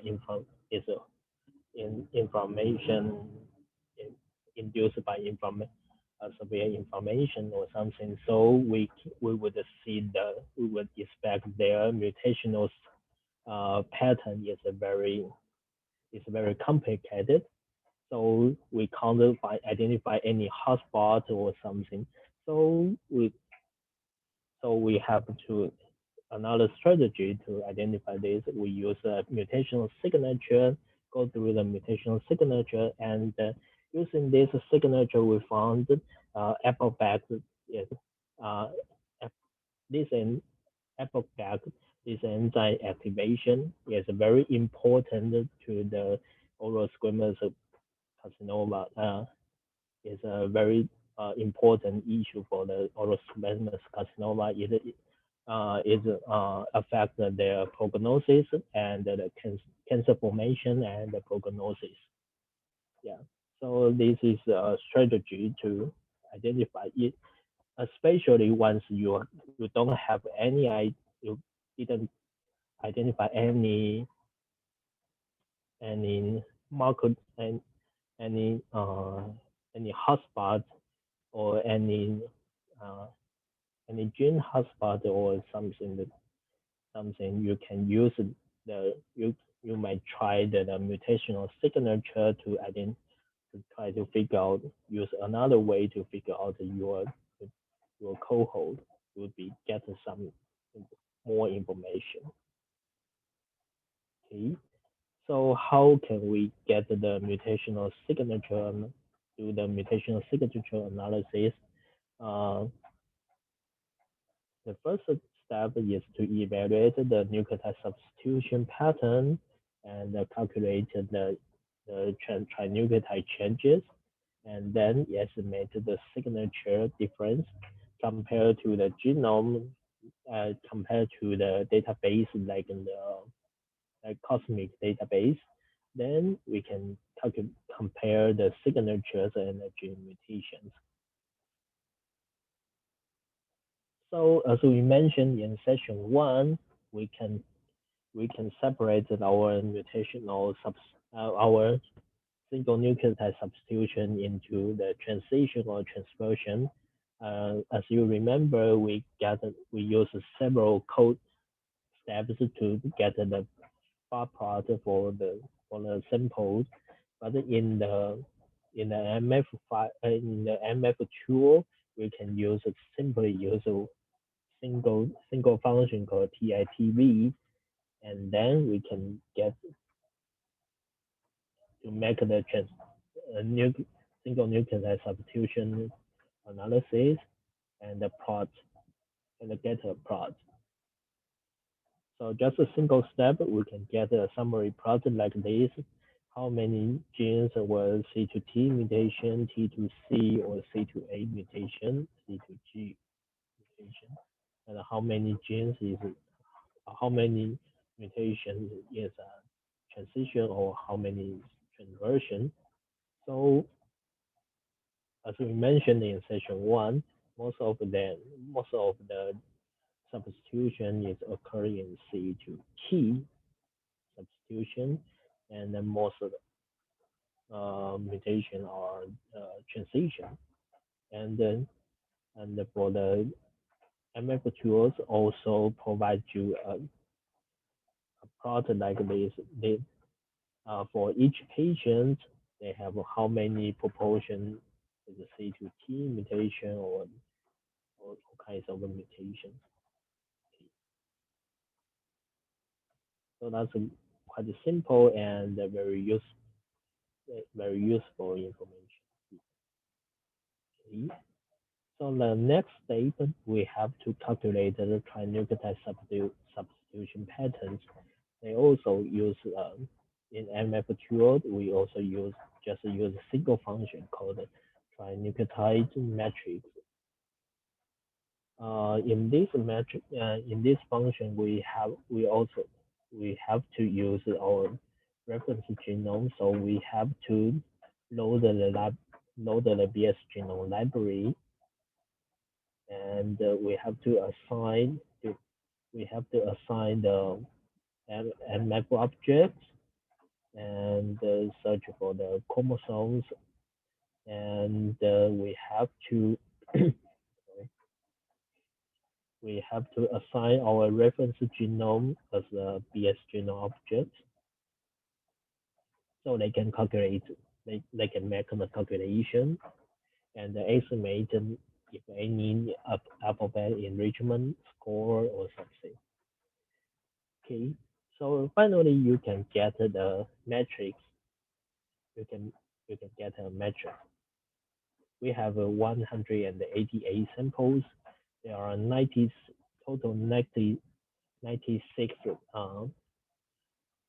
different 96 of the nucleotide substitutions.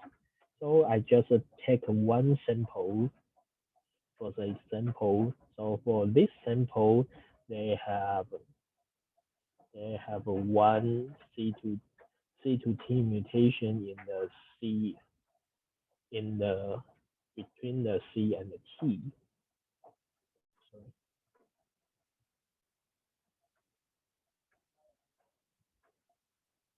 Okay, because this is a long table, we just take an example.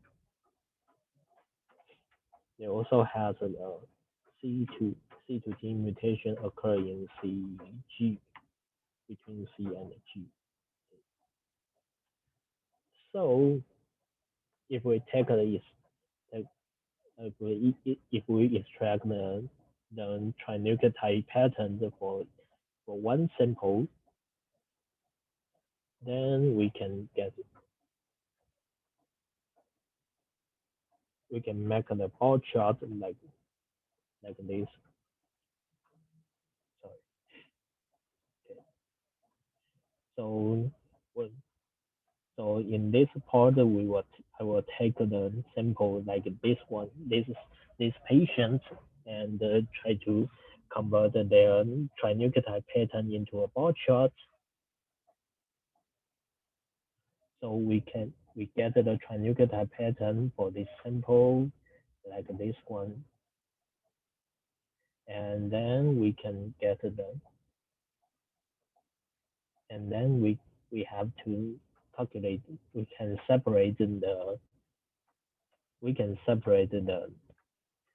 substitution like a C2A and the C2G or C2T or something.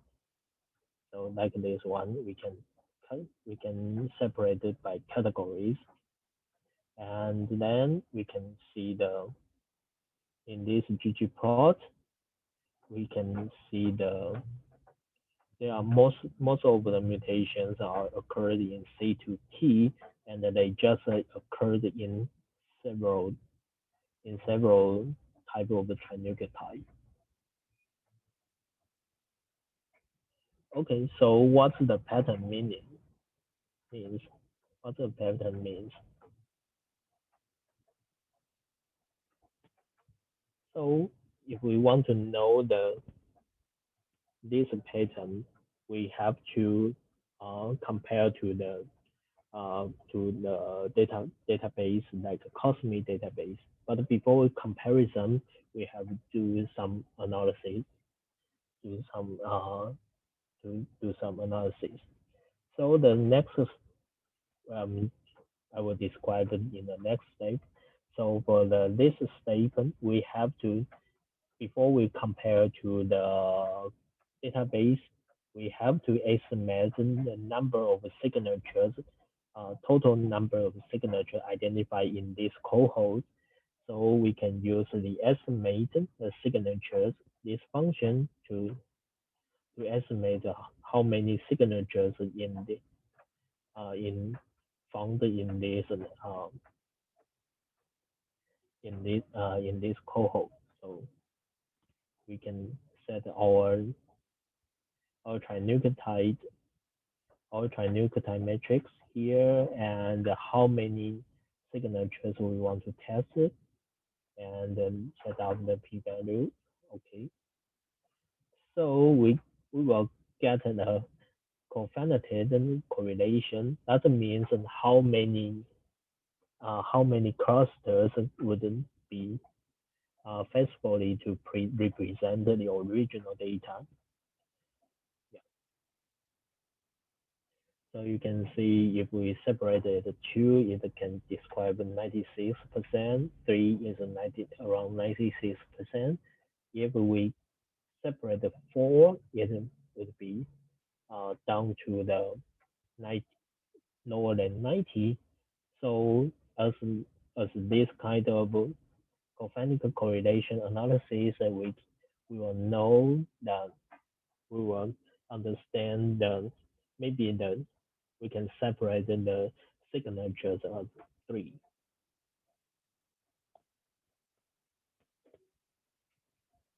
Okay. So the next step is to extract the signatures we identified. So we can separate our mutational signature into three signatures. We can use extract signature this command. Uh, Assign our signature metric, our trinucleotide matrix. We will assign the number as three. Okay, so we will get a matrix like this. We have three signatures, and we got for each signature they have a proportion of the trinucleotide pattern. So based on this matrix, we can compare to the Cosmic database. Okay. So if we compare to the Cosmic database, they will assign as this metric. They will calculate the similarity between our signatures and their the signatures recorded in the cosmic database. And for signature, for example, like for signature one, it seems like is mostly correlate to the comic signature one, cosmic signature one. And for the signature two is most likely the 1 or 5. Then for the signature three, mostly like the cosmic 5. Okay, based on this table, we can based on this metric, we can make the heat map to is more easily to evaluate by to evaluate. So for signature one is mostly correlated to cosmic one. For three is cosmic 5. Okay, so we we make the comparison to the cosmic database, then we can use a plot signature to help us to generate a plot. Yeah, like for for each signature identified in our cohort. The first signature is best match to cosmic one, and is would because a spontaneous deamination of methyl cytosine. Okay, and for signature two is as also best match to cosmic one, but based on their similarity, and it depend on it will be annotated with the spontaneous deamination of 5-methyl cytosine. And for the signature three is mostly best match to cosmic 5, but there is an unknown annotation here. Okay.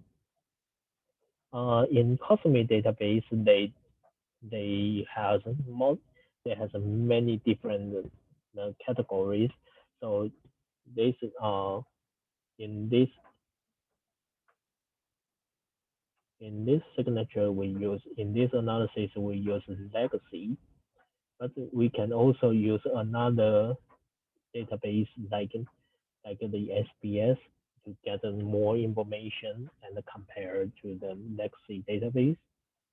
So if we use the same strategy to compare to the signature database and make the plot, make the heat map like this, and then make the plot the signature. We can find out that for the first signature is a spontaneous deamination of 5-methyl cytosine is the same as the legacy signature database. And for the signature 2, is they assume is more about the defective DNA mismatch repair. And for signature 3, in the legacy database they has an unknown they annotate as unknown, but in the SBS signature database they were labeled annotated as a defect in the double strand break repair system. Okay, so we get by using different signature database, we can get more information here, and then we can compare which one is more can more easily to interpret for your study. So that's a strategy we use to compare and plot and compare to the signature database and the plot. So then we have to back to the signature in each samples. So we can use plot signatures, and I think the contribution we turn the contribution as true, and we can generate a table figure like this for each sample, and they estimated how many they would estimated the signal they would most exposure to which signature. So like in these patients, they are mostly according to their mutation pattern, the trinucleotide pattern, they assume they have in this patient they have more exposed to the signature 3. That means also means the DNA double strand break defect of a double strand break repair. And for this sample, most of them are affected by the or spontaneous deamination and the mis missense the defect of mismatch repair. Okay. So we can group based on this pattern, we can group the patients into several categories, into 3 different categories. The first category is like this. These patients has more maybe more affected by the spontaneous mutations, spontaneous deamination, and for this kind of patient, they would affect more by the defect of homologous recombination, and for this patient, there's more affected more by the uh, defect of DNA repair. So if we separate the patient into 3 categories, we can also compare their mutation load, and you can see if the patient with more about with, with more about the defect of homologous recombination, the mutation load is much lower than other 2.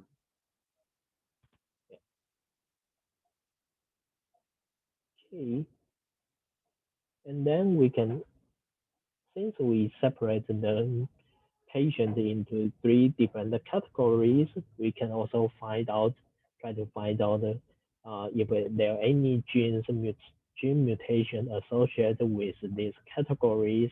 So we can compare the gene mutation occurs in one signature than other signatures, and then we can get this kind of plot, and we can find that the IDH2 mutation is much more occurred in the signature 2 patients, and then the NPM1 mutation is more occurred in the patients with homologous recombination defect. Yeah. So that's that's this part of we try to from the trinucleotide pattern to map to the we try to map the trinucleotide pattern to the mutational signature database and get some information, and then recategorize the patients with different mutational signatures, and we try to find out the genes associated with each signature. Okay, so it's our last session of today's topic, and here is exercise.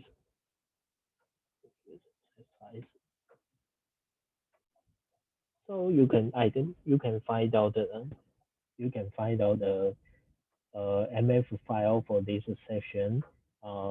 In the exercise, I use the breast cancer from the TCGA database, and you can load the MF file from in this directory and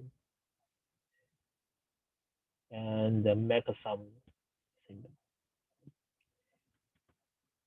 You can load the MF file into R and then make the sample summary and make the plot like this for each patient and their mutations for the mutation count for each patient and colored by their mutation types. Okay, so the second question is to identify the top 5 mutated genes and evaluate their any interaction between them. So in this case, I would recommend to ignore the gene called titin. It's a very huge gene, so you can find it's very huge genes, so it contains many mutations than others, much more mutations than others, and then it's quite useless. So you can ignore the titin. Okay. So for this question, you may make the summary by genes. Get a gene summary, get this table, and use UncoProt to evaluate any interaction between the top 5 genes. And then we can evaluate the third question to evaluate any hotspot in the given gene. Like in this question, we can use lollipop plot to evaluate any hotspot in the PIK3 PIK3CA genes. And the fourth question is to evaluate any enriched pathways in this data set and just evaluate and plot the waterfall plots for the top 3 enriched pathways. Okay. You would get a result like this. Okay, the fifth question is about the mutational signatures. So please make following these steps to identify how many signatures in this data set and try to annotate compared to the signature database and annotate these signatures, and then based on these signatures to reclass the sample patients into different groups.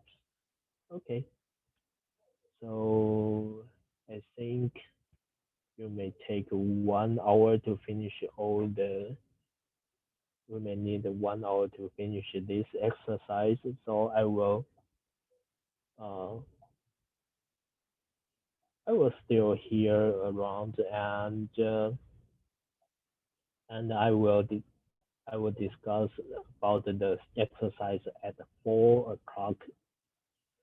Okay.